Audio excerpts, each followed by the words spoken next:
بسم اللہ الرحمن الرحیم اللہم صلی علی محمد و علی محمد۔ السلام علیکم۔ کیا درود پاک بطور ورد ہماری زندگیوں کے اندر کافی ہو جاتا ہے؟ اکثر یہ سوال پوچھا گیا ہے اور ہمارے اپنے ذہنوں میں بھی یہ بات آتی ہے کہ اگر ہم درود پاک کو ہی اپنی زندگی کا وظیفہ بنا لیتے ہیں اور ہمیشہ پڑھتے ہیں اور مضبوطی سے اس ورد کو اپنی زندگی کے اندر شامل کر لیتے ہیں، تھام لیتے ہیں، تو کیا یہ ہماری دنیاوی زندگی کے جو معاملات ہیں ان کے لیے بھی اور آخرت کے معاملات کے لیے بھی کافی ہو جاتا ہے؟ تو اس سوال کا جواب آج ہم انشاءاللہ تعالی ڈیٹیل کے ساتھ ڈسکس کریں گے اور بہت سارے کانسیپٹ جو ہیں وہ بھی کلیئر ہو جائیں گے۔ سب سے پہلی بات یہ کہ حدیث مبارکہ کا مفہوم ہے کہ جب ایک صحابی رسول صلی اللہ علیہ وآلہ وسلم نے کہا، عرض کی کہ یا رسول اللہ، اگر میں سارا وقت ہی درود پاک پڑھوں تو کیا یہ میرے لیے کافی ہے؟ تو آپ صلی اللہ علیہ وآلہ وسلم نے فرمایا کہ پھر تیرے تمام معاملات کے لیے جو ہے وہ اللہ کافی ہو جائے گا۔ کچھ اس طرح کا مفہوم ہے۔ یقیناً آپ لوگوں نے یہ حدیث مبارکہ سن رکھی ہوگی اور پڑھ بھی رکھی ہوگی۔ تو یہاں سے جو ہمیں سب سے پہلی مستند جو روایت ملتی ہے اور حضور علیہ الصلوۃ والسلام کا فرمان عالی شان ملتا ہے کہ پھر تمام غموں کے لیے، انسان کے تمام غموں کے لیے اللہ کی ذات جو ہے وہ کافی ہو جاتی ہے۔ دیکھیں، رسول کریم صلی اللہ علیہ وآلہ وسلم نے ارشاد فرمایا کہ اے لوگو، قیامت کے دن اس کی ہولناکیوں اور اس کی تلخیوں سے تمہیں سب سے زیادہ بچانے والا عمل دنیا میں تمہارا مجھ پر کثرت سے درود شریف پڑھنا ہے۔ یہ وظیفہ اللہ اور اس کے فرشتوں کی طرف سے کافی ہے، کیونکہ اللہ تعالیٰ کا ارشاد ہے، بے شک اللہ اور اس کے فرشتے نبی کریم صلی اللہ علیہ وآلہ وسلم پر درود بھیجتے ہیں۔ پھر اس نے اسی وظیفے کا حکم مومنین کو فرمایا تاکہ وہ انہیں اس پر اجر عطا فرمائے۔ تو یقین کریں، اگر زندگی کا واحد وظیفہ درود پاک بن جاتا ہے نا آپ کی لائف کے اندر، تو پھر کسی اور وظیفے کی گنجائش باقی نہیں رہتی۔ اور یقین کریں کہ آپ کے تمام غموں کے لیے پھر اللہ کی ذات کافی ہو جاتی ہے۔ آپ کے تمام معاملات نہ صرف دنیا کے بلکہ آخرت میں بھی اللہ پاک آپ پر کرم اور فضل کی نگاہ کرے گا، صرف اور صرف اپنے حبیب کے ذکر کے صدقے میں۔ جو لوگ دنیا میں رہتے ہوئے درود پاک کی کثرت کرتے ہیں نا، یقین کریں کہ ان کی پھر آخرت بڑی حسین ہے۔ ان کا پھر محشر میں سرخرو ہونا بڑا ہی ایک الگ مقام رکھتا ہے۔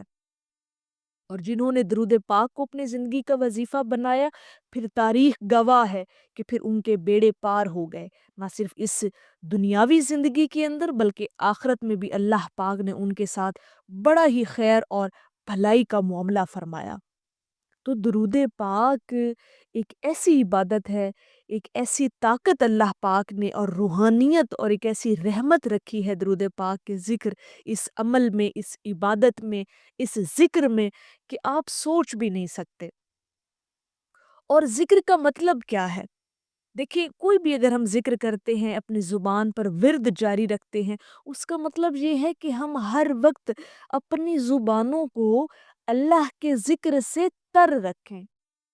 اور پھر درود پاک کا جو ایک الگ مقام ہے تمام وظائف میں، اس کا ایک جو سب سے بڑی علامت ہے وہ یہ ہے کہ یہ واحد عبادت ہے، واحد ذکر ہے، واحد ورد ہے، جس کے اندر اللہ اور اس کے محبوب دونوں کا ذکر آ جاتا ہے۔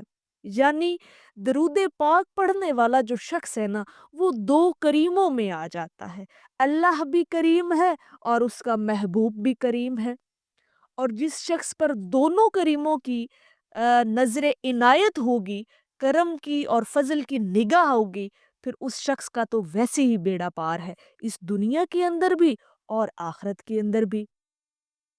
تو پھر میری پرسنل اوپینین یہ ہے کہ درود پاک بطور ورد آپ کی زندگیوں کے اندر کافی ہو جاتا ہے، نہ صرف اس دنیاوی زندگی کے اندر بلکہ آخرت میں بھی درود پاک پڑھنے والا شخص جو ہے وہ کامیاب ہے۔ یقین کریں کہ حضور نبی کریم صلی اللہ علیہ وآلہ وسلم کا فرمانے علی شان ہے کہ جس نے مجھ پر ایک مرتبہ درود شریف پڑھا، اللہ تعالیٰ اس پر 10 رحمتیں نازل فرمائے گا۔ جس نے مجھ پر 10 مرتبہ درود شریف پڑھا، اللہ تعالیٰ اس پر 100 رحمتیں نازل فرمائے گا۔ اور جس نے مجھ پر 100 مرتبہ درود شریف پڑھا، اللہ تعالیٰ اس پر 1000 مرتبہ رحمتیں نازل فرمائے گا۔